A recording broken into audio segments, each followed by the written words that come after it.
सांप और मेंढक की कहानी।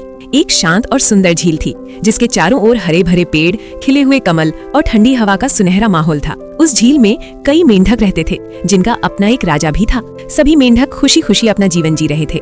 दिन भर टर टर करना, पानी में कूदना और खेलना ही उनका काम था। उन्हें दुनिया के किसी खतरे का अंदाजा भी नहीं था। एक दिन एक चालाक और भूखा सांप उस झील के पास आया। वो बहुत दिनों से भूखा था और उसने सोचा कि अगर वो सीधे हमला करेगा तो सारे मेंढक डरकर भाग जाएंगे। इसलिए उसने एक चालाक तरकीब निकाला। वो धीरे धीरे झील के किनारे पहुंचा और बहुत ही मासूम और दुखी होने का नाटक करने लगा। सांप ने मेंढकों को आवाज दी और बोला, मैं तुम्हें नुकसान पहुंचाने नहीं आया हूँ। एक ब्राह्मण के शाप के कारण मुझे तुम्हारी सेवा करनी पड़ेगी। अब मेरा जीवन तुम्हारी सेवा में ही बीतेगा। मेंढकों का राजा ये सुनकर बहुत खुश हुआ। उसे लगा कि अब उनके पास एक सेवक है जो उनकी मदद करेगा। उसने बाकी मेंढकों को भी ये बात बताई। सभी मेंढक बिना सोचे समझे सांप की बातों पर विश्वास कर बैठे और खुशी खुशी उसकी पीठ पर चढ़कर सवारी करने लगे। सांप की पीठ पर सवारी करके उनकी खुशी का ठिकाना ही नहीं था। कुछ दिन तक यही चलता रहा। सांप रोज मेंढकों को अपनी पीठ पर घुमाता और धीरे धीरे उनका भरोसा जीता गया। फिर एक दिन उसने अपनी अगली चाल चली।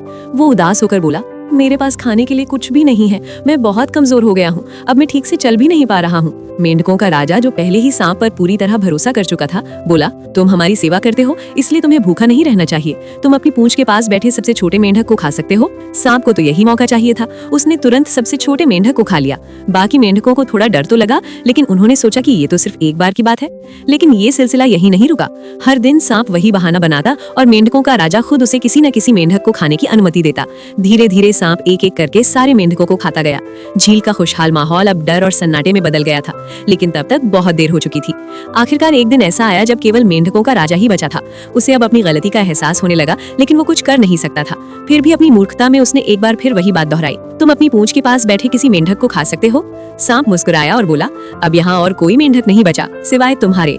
ये कहकर उसने तुरंत मेंढकों के राजा को भी खा लिया। इस तरह अपनी चालाकी और मेंढकों की मूर्खता के कारण सांप ने पूरे झील के मेंढकों को खा गया। कहानी की सीख ये है कि दुश्मन की मीठी बातों पर बिना सोचे समझे विश्वास नहीं करना चाहिए। लालच और अंधा भरोसा हमेशा विनाश का कारण बनता है।